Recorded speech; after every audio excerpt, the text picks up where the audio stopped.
Call the April 14th, 2025 meeting of the City Council into order, and let's do the Pledge of Allegiance.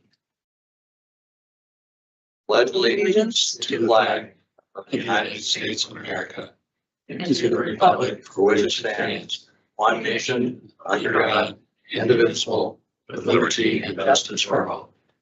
Clerk will call the roll. Councilmember Here. Dalby, Here. Armstrong, Here. Beach, Here. Stones, Present. Mayor Richardson. Present.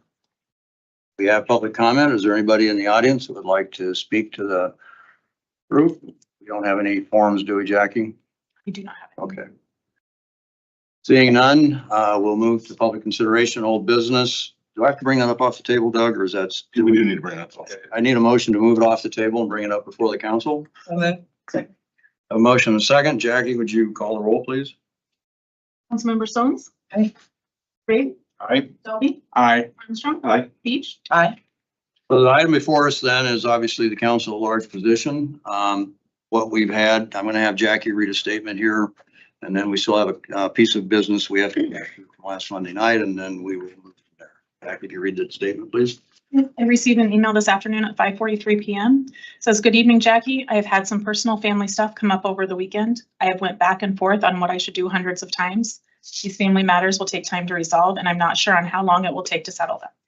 I do not want to do a disservice to the council or the community. I think Bob is a great candidate with far more experience than I. This time, I am respectfully removing myself from the race. I apologize for the short notice. This was an extremely difficult decision to make. Thank you for your time and understanding, Eric Martins." I would like to publicly thank Eric for his interest in our position. But I do have one thing we need to do before we move on to a motion here to go forward. Council members, I'm going to have Jackie start. We'll start over with Josh here. We'll need to go back and first state their first two choices from last Monday night's decision. And then we'll go back through and each council member will then state the last choice they had on Monday night. So Councilmember Ray? Eric Martins, Bob Lane. We have to go in the order that we voted, or just the two? the two that you had on your first ballot. Bob and Jason? Okay. Eric and Brad. Bob and Eric. And who? Eric. Okay. Eric and Bob. Okay, let's go the reverse order. Each council member will state their last choice they had Monday night. We voted for Yes. Bob. I'll wait for you to get. Thank you. Eric. Eric. Bob. So if council has, thank you. If council has no objection, I would take a motion then to appoint Bob Lane as council member at large. Moved. Second. You call the roll, please. Councilmember Dalby, Aye. Armstrong, Aye. Beach, Aye. Stones, Aye. Ray, Aye. Motion carries 5-0. Bob, congratulations. We're going to do an oath of office here. So this is going a little faster than what you're expecting. Yeah. I worked on notes. Could have ran before. So quickly, something. Bob, Sure. Jackie, do you have the oath? I put it on your desk. Oh. Yeah. Okay, I'll fill this out in a moment. So raise your right hand, please. I, Bob Lane, Bob Lane, do solemnly swear do solemnly swear that I will support the Constitution of the United States that I will support the Constitution of the United States and the Constitution of the State of Iowa, and the Constitution of the State of Iowa, and that I will faithfully and impartially, and that I will faithfully and impartially, to the best of my ability, to the best of my ability, discharge all the duties discharge all the duties of a council member of a council of member the City of Indianola, Iowa, of the City of Indianola, Iowa, as now or hereafter required by law. as in now or hereafter required by law. Bob, congratulations. Thank you.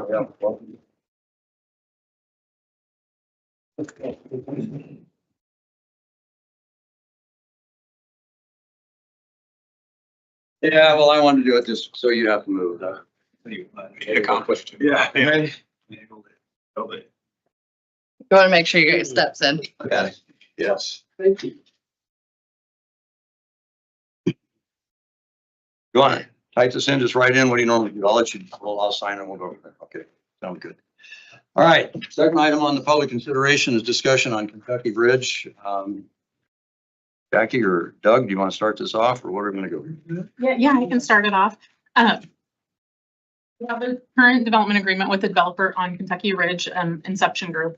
They have, the current development agreement states that they're going to build 3 commercial parcels. They have somebody that is interested in taking the space of those 3 parcels, but only if a traffic light is installed in that area.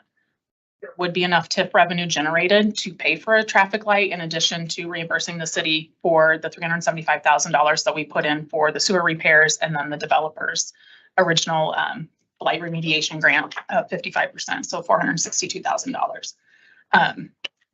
Staff just needs to know if we should proceed with amending our urban renewal area so that it includes that intersection so that we can collect TIF revenue to pay for that stoplight. And once the developer gets things ironed out, if we should proceed with a development agreement amendment for them. One thing that's kind of come up, it's always been assumed that the city would put in the traffic light. There would be a scenario where we could ask the developer to put in the traffic light too and reimburse them through TIF. I don't know if they're interested in doing that at all, but just some emails with the attorney, she did ask them if they would be willing to do that, and their attorney just didn't know. So that was brought up. You know what the cost to put the light in is? Staff is estimating it around $700,000. That is recoupable through TIF. Yep, Michael Maloney's ran the numbers. Okay. They're estimating that the one commercial space would be between $4 and $6 million.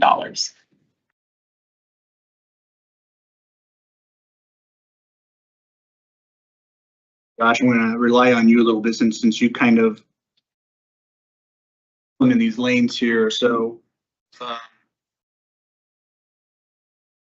Yeah, is it common for cities to pay for the installation of a stoplight? Is it broke up between the city and the developer? I mean, how does it typically work? It'd just be that I'm a bad negotiator, but I've never had a city pay for all of one. I'm working on one right now. We're working on splitting it with the city. Several other ones where there's different portional breakouts of that with different businesses that are, usually it's more than one business trying to go in at the same time that necessitates that in my world. No, I've never been a part of one where a city pays for all of it personally. You know, I think from our perspective, we just have to be a lot of questions still to negotiate here. You know, it says in here that we likely will remove the pickleball courts and pay the value of the green space. I think that needs to be a firm consideration. That was a huge discussion point when this was all brought up, this whole holistic thing. I'm okay with, personally, with amending it so we can look at a way to participate together, but I can responsibly say that I'm going to be paying for all of the stuff right now. My personal stance on that. A lot of money. At some point, these projects do have to contribute value. Obviously, they will. Like, don't get me wrong. I think the opportunity that's coming here is great. It produce sales tax. There's a lot of secondary benefits to come out of it, but we also know that we need property taxes to pay for everything, right? TIF isn't free. It's a great tool for us to use together in partnerships. So that's a lot of words to say. Yes, it happens. I've never been a part of one that's that. More typically and customarily, it's a partnership between entities.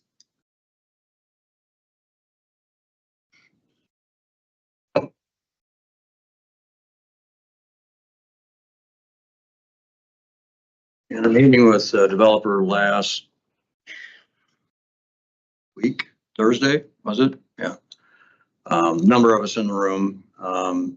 Discussion was on the paying of the green space. I think there was a somewhat of a dollar value there, if I'm not mistaken. I don't remember what that dollar, 19, was it, or more than that, 19,000 or something like that? Huh? It was lower than that. Lower than that? Okay. And then there was a discussion about, they were talking about perhaps maybe reducing the number of housing units and that maybe putting in another, did I remember right, maybe another commercial slab or something like that? No, that was. No, the one will take up That's all right, of the that one will take space out and they the three, wanted the that's right. pickleball courts Yep. removed. So It The other will thing is avoid not- traffic. Yeah, the other thing that's not part of that urban renewal agreement is the language that we've inserted with some of the newer ones about if the state legislature changes the way that TIF is collected and TIF is paid out, we will not be encumbered with that debt. And so that's something else that has to be considered, in my opinion, because right now, with the current change in legislation, they dropped the bill a week ago, and it's going to completely change what they had out there with House Study Bill 13, and it's now going to be changed to something else. But instead of a 5-year breakdown on residential taxes going to 100%, they're going to do it in 1 year, and then they'll drop our levies and a number of other factors. TIF is currently not part of that bill. So I think we need to protect ourselves.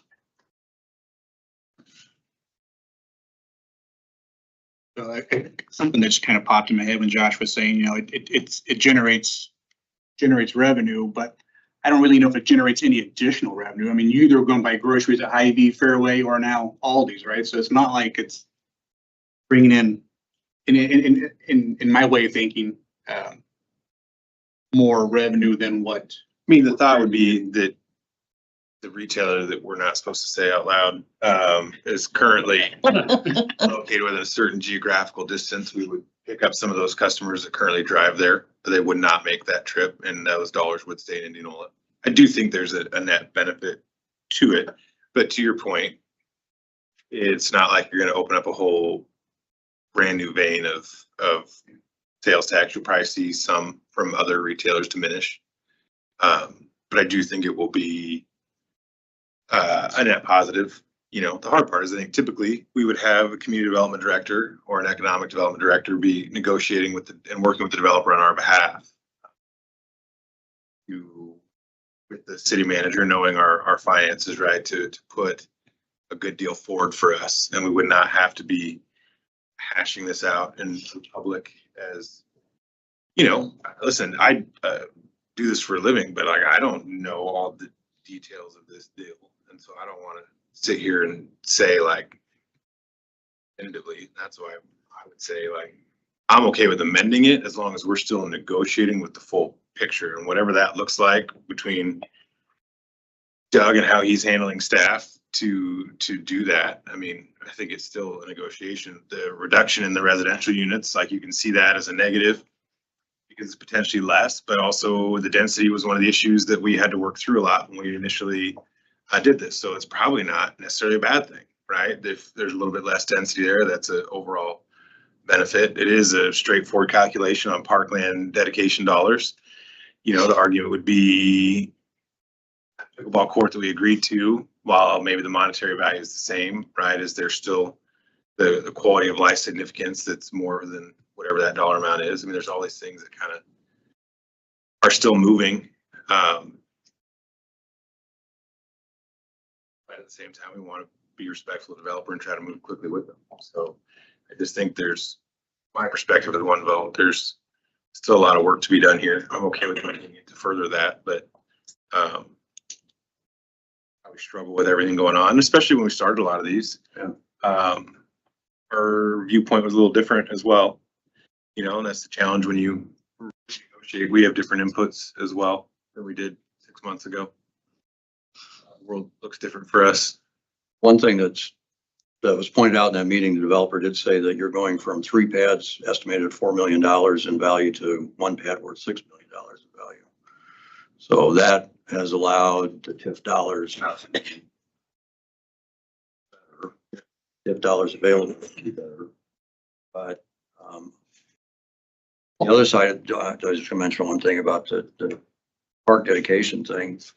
That development is within distance of what the overall scheme in the 6th Street sub area is looking at. And if you could take some of that money and put it into that system, it'd work as well, as far as the park and whatever else that would be there. But I'm sorry, you had a question, I think.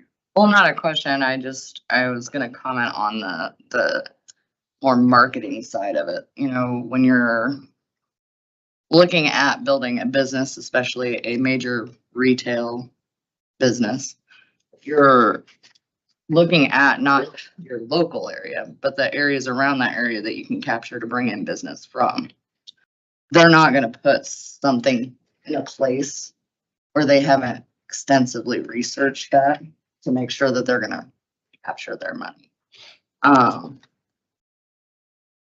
So I just, on the marketing side, I do think, we could start seeing increased tax benefits simply because we're gonna capture from all of our surrounding cities. So instead of them going to Des Moines, to the south side or West Des Moines.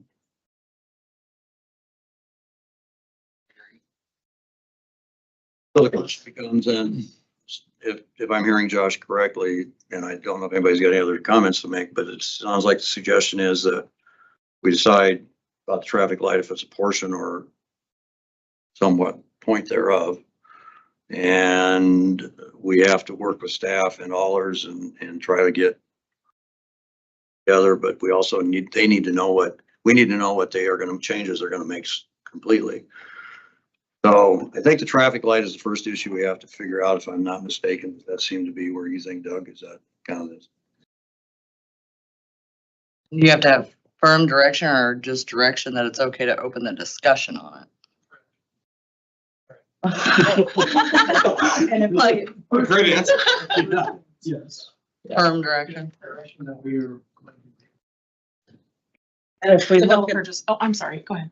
if we look at that intersection as it stands today, we do have a situation on our hands where it's not the greatest, even before this development. So if we're going to add in the residential and a major retailer, we've got to look at something. But how we pay for it is something that we've got to work through. As far as the pickleball court and green space, these are homes that are probably going to be marketed towards young families. I don't know, pickleball court doesn't offer a lot for young children. So I actually like the fact that this developer is willing to negotiate and give the money towards parkland dedication. This area is an area that has needed a park for a very long time. In the 25 years that I've lived in this ward, we've needed a park. So whether it's 19,000 or whatever it ends up being, based on the appraisal, great. That's money that we have to set aside. Purchasing what we need to. One part of that Sixth Street sub-area plan was to extend Dayton Park over the bike trail and to extend somehow part of it to a library or something of that nature as well. And so, it may not have to be the fact that we buy it. Do we have to use it to buy land, or can we? Equipment or anything related to park. Okay. I mean, that's kind of what the thought was at that Sixth Street sub-area. Anyway, We need to start planning for a park north. further north. Yeah, I got that. No, I understand that. So what's council's direction here? I'm in favor of opening it up to amend. It's a great opportunity. To amend the urban renewal plan to include the traffic light. Okay. But I think there has to be, council asked, let me ask you this question. Is it a percentage we pay? I think that's gotta be a discussion point. I also don't want to exceed, because currently it's 6-year TIF. I don't want to extend it out further. And our other ones are 10 and 20, and at some point we gotta start having some returns on some of these investments, This one would be about 15 years. just by adding on the lights. Yeah, what Michael Maloney ran, because we'd have to take out a geo bond to pay for it if we were to take on the cost. Don't take on the full cost. It won't be, it reduces the number of years though, is that correct? Depends on if we're still paying the TIF back to the other side too. Right. And it was gonna add some money to the tax rate, was that correct? About First couple of years, we'd just pay interest only on the note and we'd have to bond for that. or we have to collect property taxes for that, That'd be yes. about 4 cents. This new model that he ran at a $6 million cost, has about 7 cents. About 7 cents a thousand. Yep. If we pay for all of it.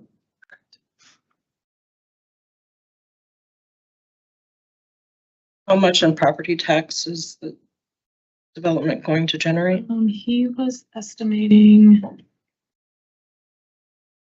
164,418 was the projected TIF revenues.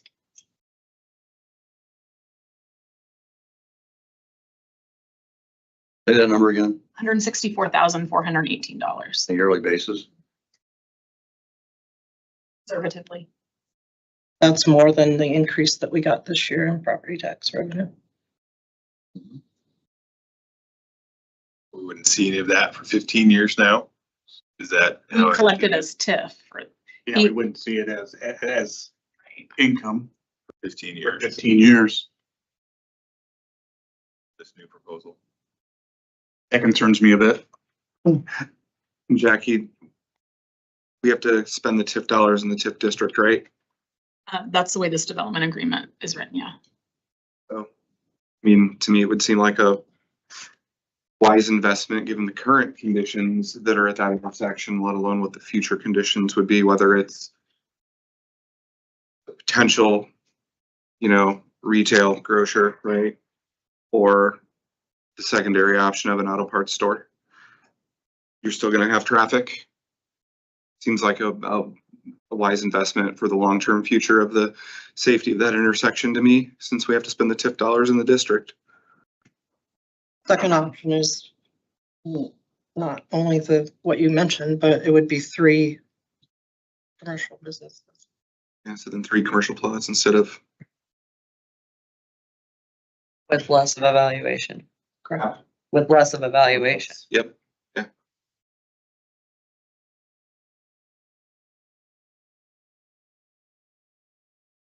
Question still is though, do you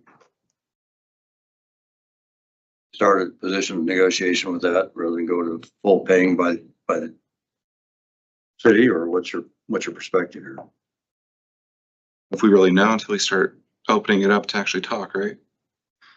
Well, I think immediately he's gonna, I don't know, but I would say if I was a developer, I'd say, yeah, the city's gonna pay for it, and then we'll end up in another meeting having to discuss this. So I guess my thought was, at least we start out in a position. Am I wrong, Josh? Anybody else here? I feel like, just to be clear, I'm all for this and trying to figure out how to do it. Me too. Like there's so many questions right now, like even the intersection, right? Like reading through our traffic study, and I think AP's sitting over there, like, where does this even rank in our problem intersections, right? I want to make sure that we're able to justify to our citizens why we're picking this one over some other ones that might have higher safety concerns. I'm not saying that we shouldn't. I'm just saying I want to understand where we sit before we go putting a ton of dollars to it, right? Because it is, now that it's free. So right now, I'm good with opening it up so that the discussions can be had in good faith. But I think that it needs to be a negotiation. I'm not a fan of a 15-year TIF at this point in time. I'm open to learning all about it. Again, normally we would lean on our econ director or community development director. I think it's gonna, I'll let Doug figure out how that handles on a staff level, but I think it has to be a discussion with a lot of information clarified. I agree that I think the opportunity for the parkland dedication, like that's part of the code, like that could be really good, especially what we're trying to do in North 6th Street. It could be a much better use. I don't think any of us loved the pickleball thing. It was kind of like, well, this is what we get. So I like that. I just, man, there's so many questions here. I want to do right by the developer. I want to do right by the city, and another long, all the words tonight.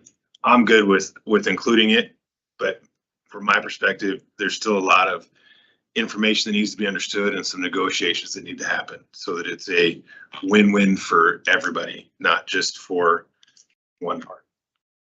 So if I'm, again, I don't know where everybody is on this, but is it safe to suggest then that we tell staff to start negotiations, and let staff make a determination about where we start in those negotiations. Is that okay then? Are we okay with that?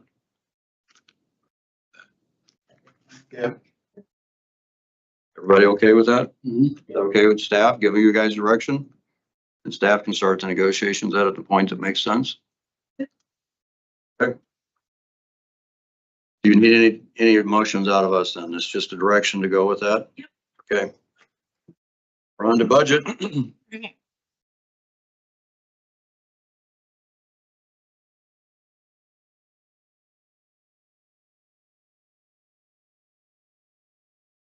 I have a question.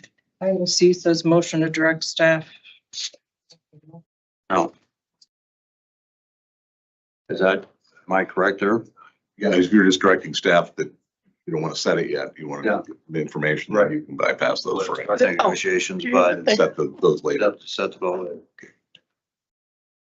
All right, council, just giving a brief budget update before our public hearing next week on the fiscal year 26 budget. To begin this, I wanted to compare the property tax levy that we have for this current year to what we're proposing for this next year.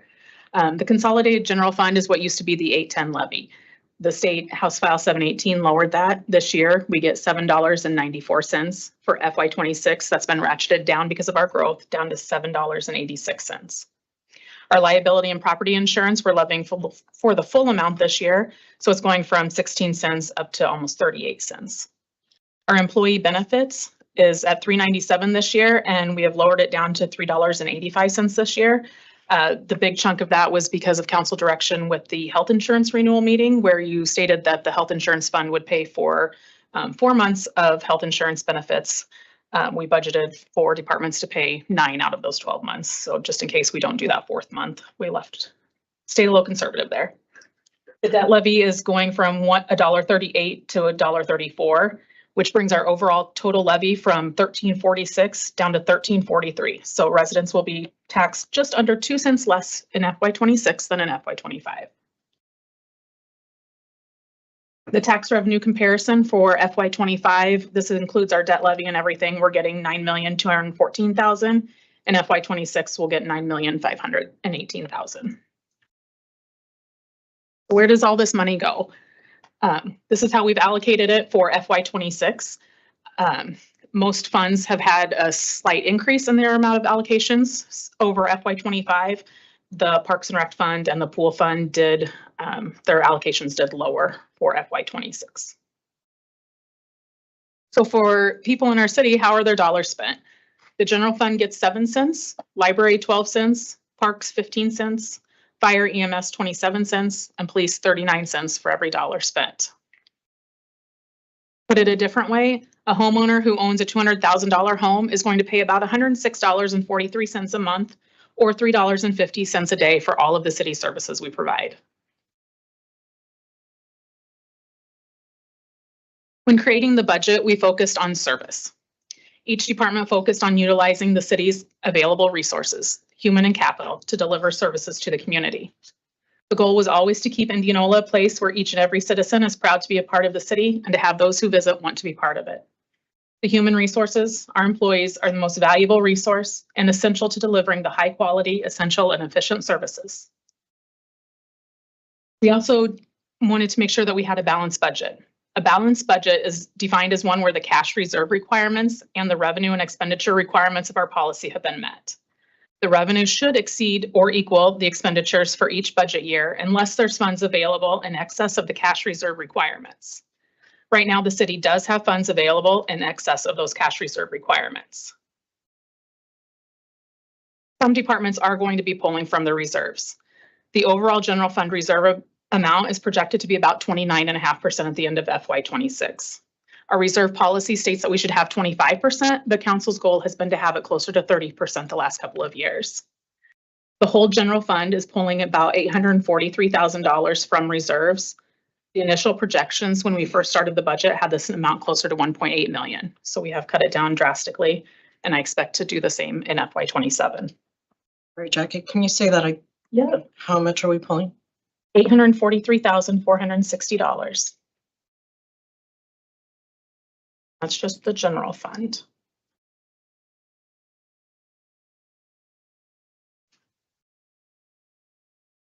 The road use tax fund and the stormwater utility fund have balances projected over 75%. So we can expect to see some larger expenses in FY27 as they complete some projects. The stormwater utility does use about $52,000 in reserves in FY26. The sewer funds are under the fund budget amount, as you guys are aware, but raising the rates and adjusting expenses in FY27 and beyond will help that significantly. They are going to use about $244,000 in reserves for FY26. The IWC is under the policy amount, but we can expect to see many changes in their operations in order to get that balanced budget. Jackie, a lot of that was the decommissioning of the old plant, is that correct? Yep, yeah, that's a big chunk of that. Yeah. Sewer. And that'll be the last year we're doing that. Yep. Are they not able to take that out of lost funds? We still transfer lost funds in and they're still short that. Okay. Our staff recommendation is to accept the proposed budgets for all the departments to continue reevaluating the allocations in FY27 and beyond, and then continue our efforts in balancing the budget across all the departments. By supporting this plan, the City Council will balance the immediate needs of our community with long-term commitment to fiscal responsibility. The City Council's decision ensures that property taxes are invested widely in services that benefit residents rather than holding excess money in reserves. This approach prioritizes strategic spending to maintain the city's essential services and ensure long-term financial stability. In creating the budget, we also wanted to keep in mind the core strategies set by the council, which is a welcoming hometown, a thriving hub of economic development and innovation, resource optimization, and to protect and promote public health and safety.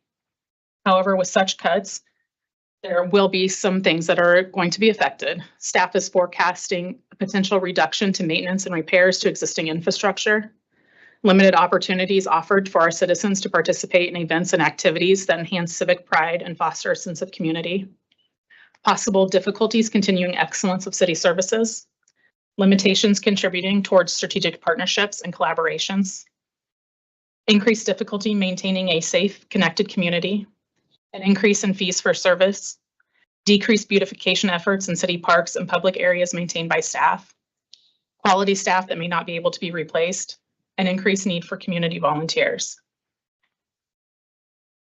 The next steps in the budget process is the adoption hearing next Monday at 6 p.m. But in order to finalize the budget, we need to decide a few things. COLA is a 3% increase for non-union employees is included in the budget in order to follow the council policy to maintain wages at the 50th percentile. Hotel motel funding, the expense is included in the budget, but not who it is allocated to. There's about $15,700 left to determine who that should go to. We'll also have some future conversations after the budget process is over. Those include the IWC operations and bringing it under the Park and Rec Commission, tax abatements, and our property, facility, and land usage. Any comments or questions? I'll back up kind of maybe about the third slide. There was a couple of things on there about reserves and revenue. Okay, that's it right there, I think. No, next slide from there. Back up a couple more, I'm sorry.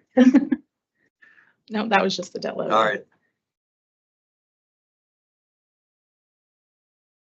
That's, I got the numbers. Okay, then. So hotel motel, Mhm.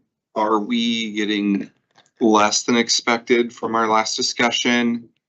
I've conservatively budgeted around Because I 200,000. know like, Yeah. we talked about Main Street and doing that. And so I didn't know like we Yes, that still, includes their payment, so. okay, so we have like 15,000 after. Yep. Okay, Yep. okay, I just wanted to Yep, after clarify. Catch Des Moines, Bravo, Main Street, and Parks and Rec. Okay, okay,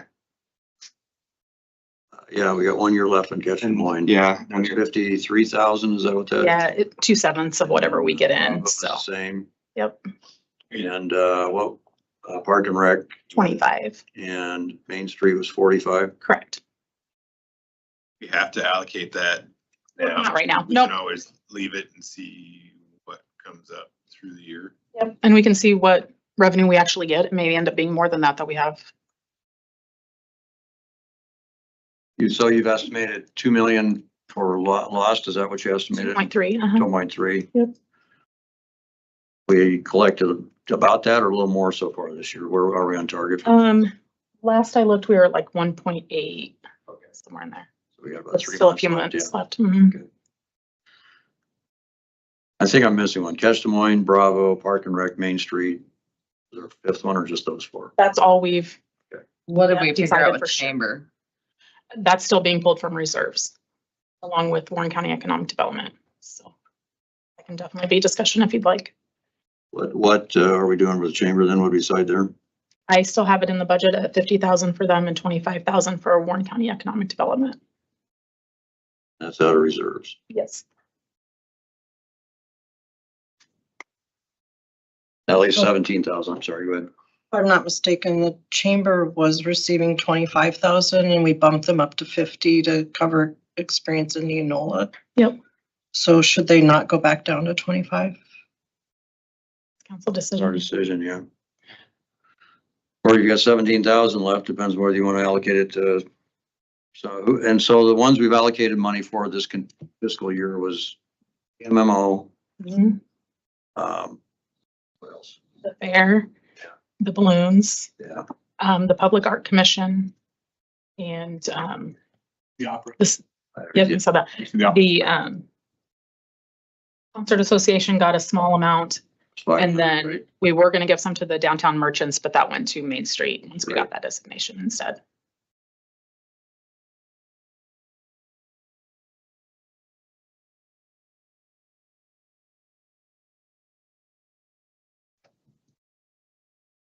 Money for the fair for this current fiscal year, though, is tied to some improvements at the fair. Correct. Correct. Mhm. And don't think those have been made yet, is if that's up on understanding that I've been correctly. notified of. No.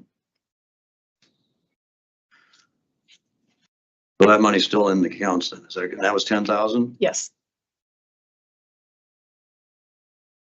Chief, I'm sorry, I'm gonna ask you a question here. Did we, have we contacted the Fairgrounds County Fair Association about that and seen about getting those things done before the end of fiscal year or where we are now? The fire marshal has initiated contact to the attorney's office. I believe last year they left off. The discussion was supposed to flow to the attorneys. And so he did reach out and has initiated conversation again surrounding the improvements that need to be made to fall within code. We haven't had a response yet. We have had a response from the attorney's office, but nothing from the fair in response as far as that goes. There's been no commitment by the fair so far. But again, we're in the early stages of reaching out to get their input on whether or not they're willing to comply with the code this time. Okay. The money's still hanging there then is, Yes, sir. thank you. One other outstanding item, I guess, in my mind is Kyakota. They are currently, Not in the budget. Well, my concern with that is when the city of Norwalk asked them for a quote and they chose not to go to the city of Norwalk. Like, I don't have a vote in this, I don't have a dog in this race, but, and they were turned down, and Carlisle did the same, and they were turned down by Kyakota, and we're the only city in the county that is contributing money to Kyakota. So I have a little bit of difficulty.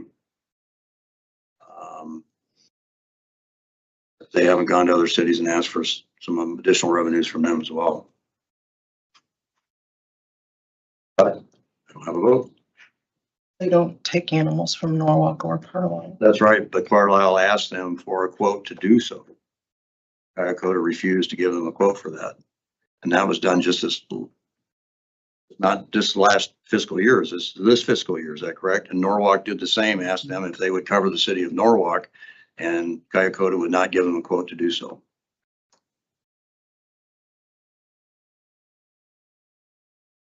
Would be because they're at capacity. They don't have any. They're constantly at capacity. They have no room to take in animals. But then again, they're asking us for $217,000. And they could be getting revenue from another community as well. And so I have some difficulty with that. I have difficulty with it simply because I've stated several times. The amount of money that's actually going toward the animals, yeah, I mean, I can't justify that. I'd have difficulty adding something back into the budget that's running hot. I mean, yeah, even just the 54 back in. In my mind, if you're gonna add 54 back in, 54,000, find 54,000 to take back out. Because, you know, add 54 here and then, okay, well, let's try to bring this back in and then we're back at 1.8 and Do we know what, so you had showed Jackie that the levy would go down 2 cents? Mhm. You know what the dollar amount would be if it remained the same? What's that difference? The only way we can make it higher is to levy for more employee benefits. oh, okay. We can't take any, Yeah, the 10 we can't get. any- penalty. 714, 718 kibosh that. You know, I'd like to still see more of a discussion on COLA. If it's something that we really should be doing with a budget that's still hot. Are we gonna compound everything and continue to make it worse for next year? And we're gonna be sitting here going, all right, If we take coal away, we're gonna be higher than our 30% reserves though. are we though? I mean, it'd be close, but I guess I would rather be over 30 and closer to balanced than under 30 and way over. I'd like to try to bring the revenue and expenditures closer together. Because you are gonna have to, at some point, all of the things that are being cut are gonna have to figure out how to be brought back in at some point. You know, we're not gonna go forever without some of the things that are being cut.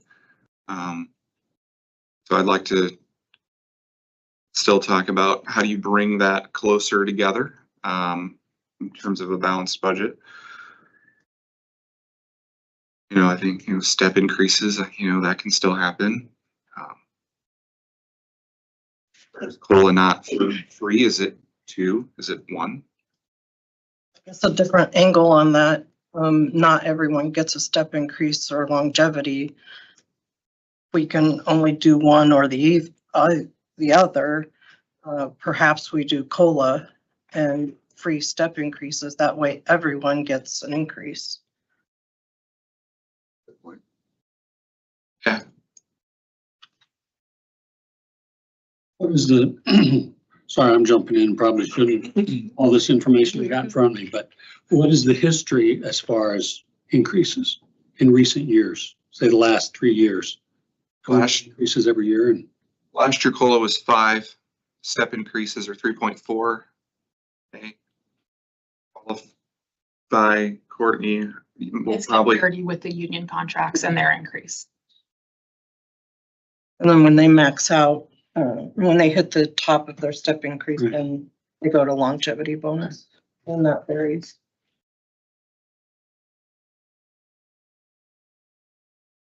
What is longevity pay? What is it? It's like a dollar amount, but what, it's not a percentage. It depends. Can you speak to, thank you, Courtney. Sorry, Courtney. Under the new comp and grade, Which one? non-union staff Should be between. do not Just receive a second, longevity Courtney. if they hadn't already Just a second. been There. receiving.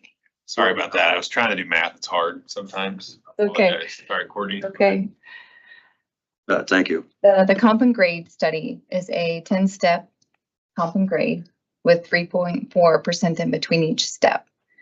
If those non-union staff do not already have longevity in their payroll, longevity was removed because of that step gradation, offsetting longevity when you reach the top of the range.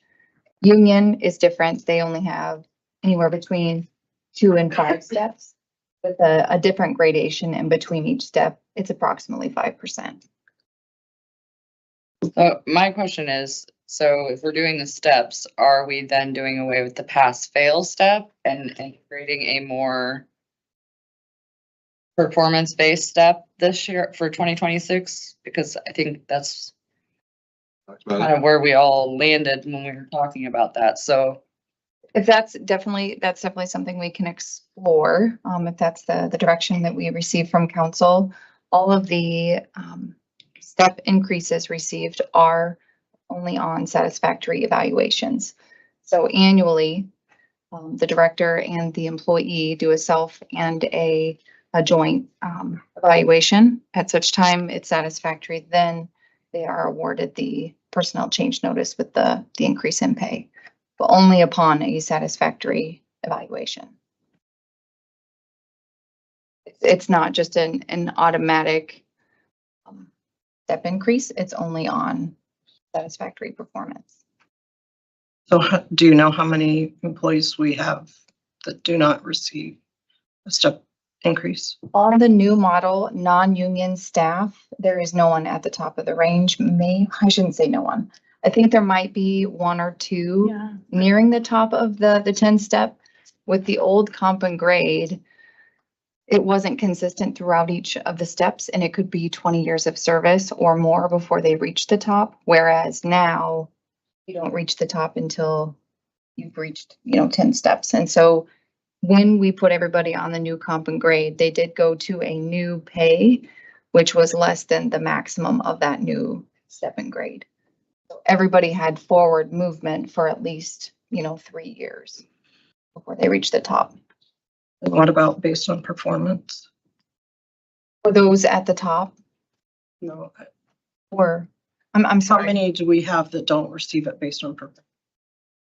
And get a satisfactory. If you don't get a satisfactory, you're put on a performance improvement plan, and we have had a few of those withheld before they can receive the satisfactory evaluation, whether it be in their probationary period or in their annual evaluation. I think But that's, we're doing performance improvement well before the annual satisfactory, if that's the case. I think that's kind of where Melissa and Christina and I know myself have come from in the past of the scale gives you a reason to be better than satisfactory. So currently you're satisfactory 3.4. You're out painting pool lines on your Saturday and you're excellent. It's 3.4. And I think that's kind of where we've been coming from is how do you take somebody from satisfactory to excellent? Because right now there's no delineation on that 3.4.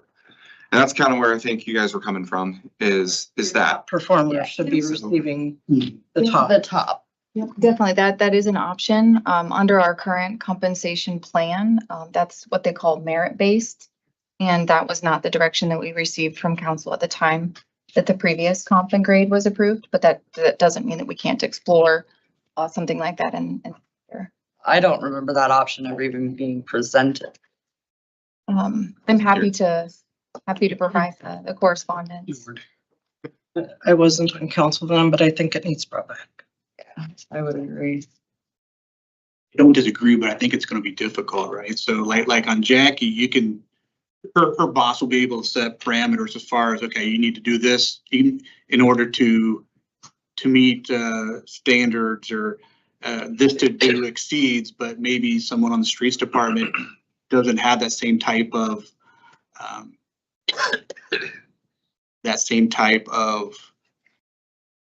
goal, you know? I don't know I don't know how you would set those parameters. Per department. I mean, Right. it's just Each like role with is any different. corporation. Gosh, I'm not explaining it very well.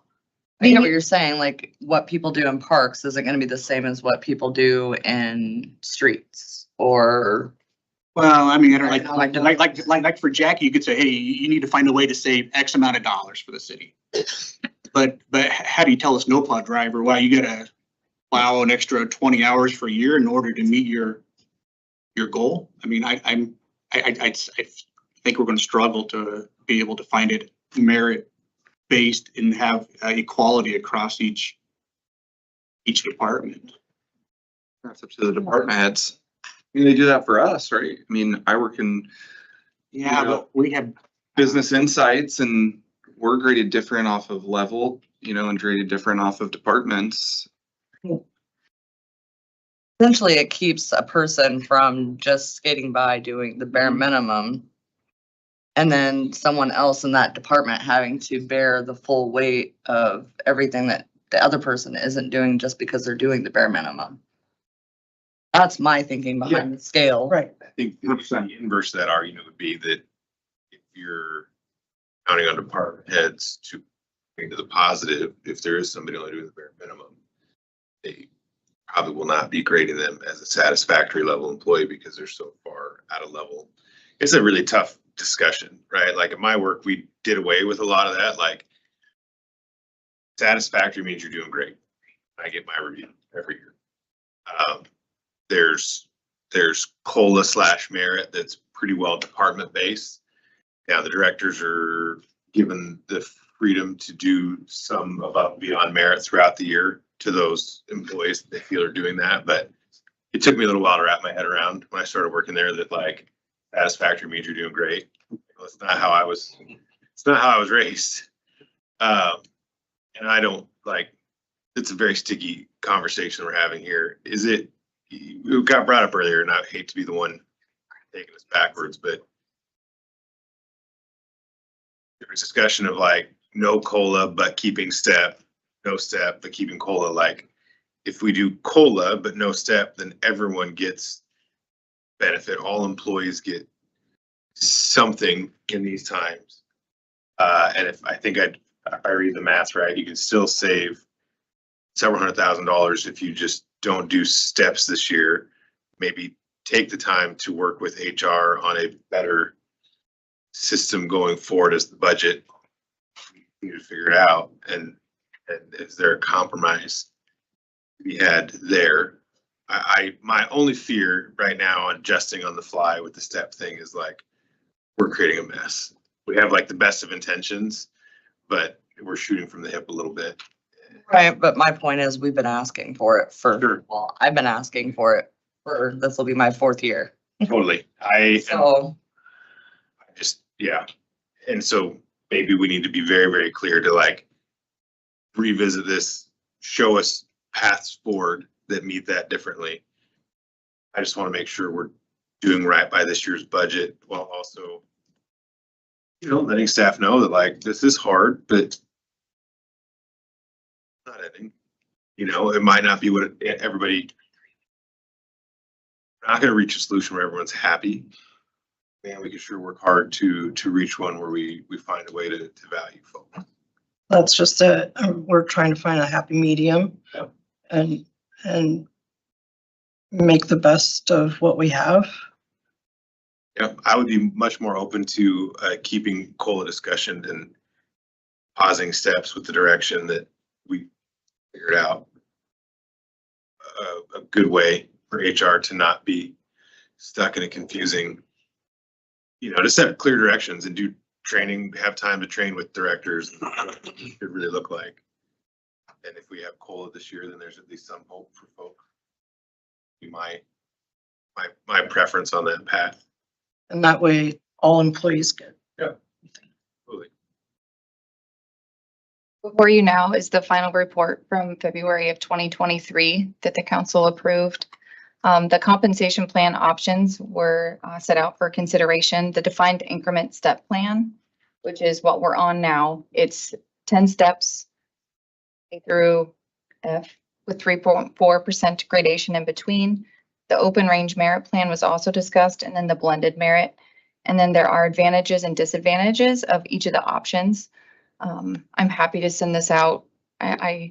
It's posted on the website. It's all public, so there's nothing to hide, but there are advantages and disadvantages outlined for each of the 3 options that we asked council to consider at the time. So the rationale, the reasoning, all of that was also included. It's a very large document, but very transparent, so. So what I will say is this. This is a tough conversation because our words matter to staff as they listen or watch and go back and look at this. It's not necessarily about staff and that we have a lot of people that aren't doing their job. That's not the point. I don't hear that from any council members here. But what I want to say with this is how many employees do we have? You 2.25, 225, 225 employees. 250. You know, we all know that within certain things that we have probably some better than others and go from that perspective, but I just want to clarify and I just want to make sure that everybody understands. I've been spending a lot of time at City Hall and in a lot of the departments and meeting a lot of people in the departments. Because I've had meetings with those folks and different things and I've met with every department and I would tell you that I honestly, and I think most council members, all council members, I don't want to say most, all council members believe we got great employees. So this is just tough because we're in a tough economic time. We're trying to make some tough decisions here. And it's really hard when you are messing with people's lives. And I get that. But I do think Josh and Melissa and Christina and Steve and Ron and Bob now too, he's been thrown into the fire here. But the point is that I do think, as Josh pointed out, that a 3% COLA gets everybody something. And if you want to save some money, then I think your step increase is the best way to go. If we can get your agreement on that, and that gives staff some direction to go forward. Yeah, I'd be fine with that. Is that removing step increases from everyone but public safety or? So this, I want to be very clear, this only applies to the non-union staff. None of our union groups were even in this. I mean, we did review their information, but they were not in the final report. Those are negotiations. Yeah, they had separate pay scales and exhibits, yes. So that means fire would be on a freeze for this step as well then? If Fire is non-union, so they are on this comp and grade, yes.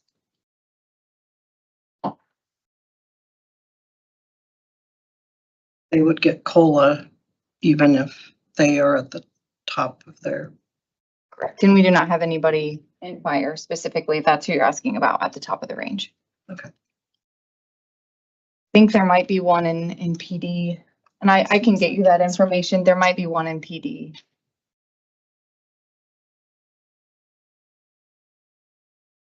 But here's your problem. We are 1 week from having to have a public meeting on this and having some final discussions and decisions. And so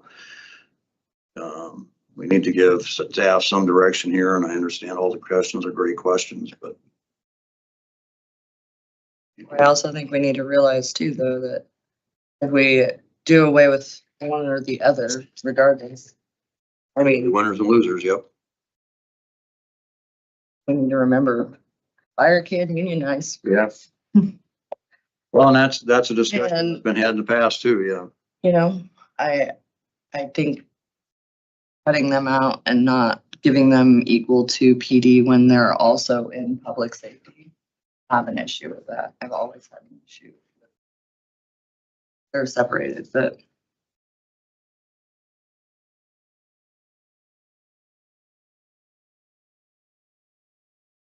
To that point, they are losing 3 or 4. Get four Four. that tested to leave.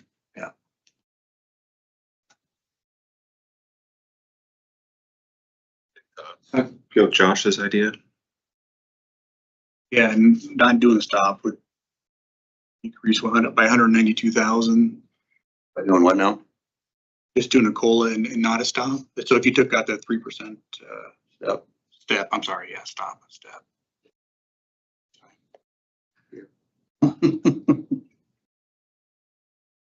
Yeah, I struggle not giving anything. Mhm. Really struggle with that here in the last month or so. So, I'd be on board with 3% COLA.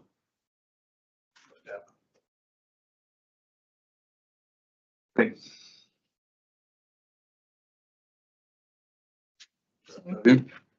I just want to clarify on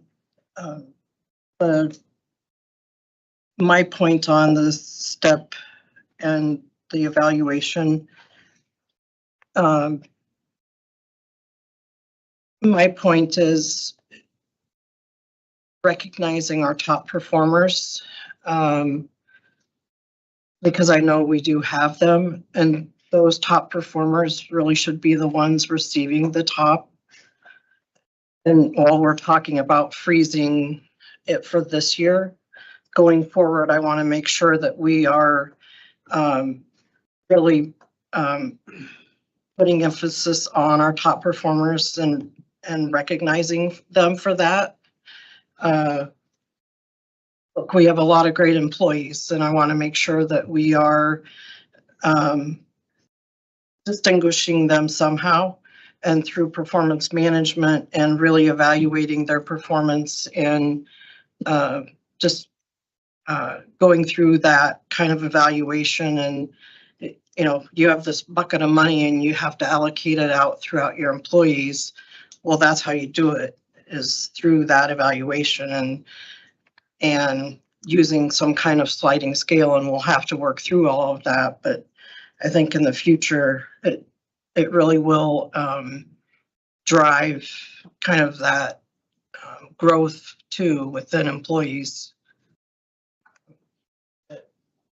Or to figure that out going forward. I mean, I think we Yeah. should have a better defined policy going forward. So, let me, I just wanted to Yeah. add that in from my perspective. It's not that I think we have employees doing a bad job at their. no, I didn't take it that way. I just want to make sure sometimes what we intend message doesn't get received that way on that side. Right. So I just wanted to. So I'm going to suggest this.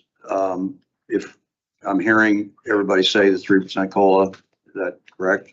What I'm hearing here? Yep. Okay. That way everyone gets. I think Christina's on board, but I mean, I'm not if it includes fire, not getting, maybe you can talk to Brian to ununionize the police department and we gotta worry about her full. or maybe our fire department needs to. So here's what I'm going to suggest then. Hearing it's 5-1 and that's okay. Use that number for a while. I'm going to suggest, and Bob, I'm going to throw you right into the fire right here with Melissa.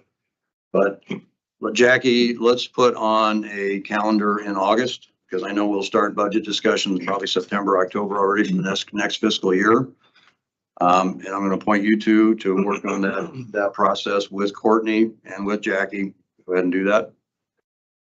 You can start those meetings anytime when they have time to do that. But let's get that done and let's plan second meeting in August. Let's put that on the agenda for discussion and see where we are on that. So see if we get some movement on that done. Okay with everybody? We're good? Okay. Okay. Anything else on the budget then before we move on? Nope, just with this, I'll recalculate the salaries that will lower the IFRS retirement contributions, so that will lower the employee benefits levy too. So you'll see that go down a little. Any other questions from council for anything on the budget?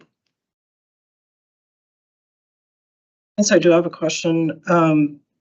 Christina's point on fire, have we ever treated them the same as fire in the past, or PD in the past? So in the past, all departments were treated the same as whatever the police union negotiation was. And one of the things that I have been trying to get separated is fire being the only one that follows suit with what the union negotiations for the police does, instead of all city staff. That has not.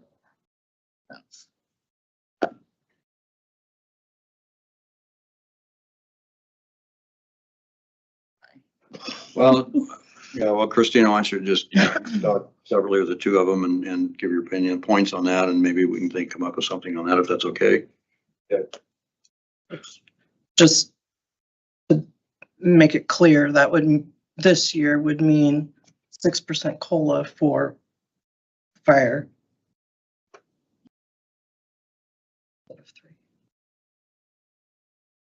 Just for the public. Yeah, I think all public safety should fall under that. I know that we will move into a closed session here in a moment. I do want to again congratulate Bob and also Eric. Thank you for putting your name in the hat. I do, Bob, you're going to get some education here. We have what we call Indianola University, so I'd like to have Aaron or Jackie and the department heads get that set up so that we can get Bob in and go through some training with those, and whether it's right along with the police or fire or whatever the case is, we can do that stuff too, and on your schedule, whatever works for you. Definitely do a police call. Yeah, yeah, on a Friday night, Boston's up in- All right. Good reason. Sergeant Sparks is a great. Anybody have any other comments before we get into closed session here? I would make a motion, or no, I can't make a motion. I would ask for a motion for a closed session. So moved. And it is based on, in accordance with Iowa section 21.51I, to evaluate the professional competency of an individual whose appointment, hiring, performance, or discharge is being considered when necessary to prevent needless and irreparable injury to that individual's reputation. That individual requests a closed session. So we have a motion. Who seconded? Somebody did. Melissa? Roll call, please. Councilmember Beach, Aye. Stones. Aye. Wade, I, Dolly, Aye. Armstrong. Aye. We'll be in closed session in about 2 minutes. Do we need? Bob's here. He's been sworn in. Jackie. No, I know, but.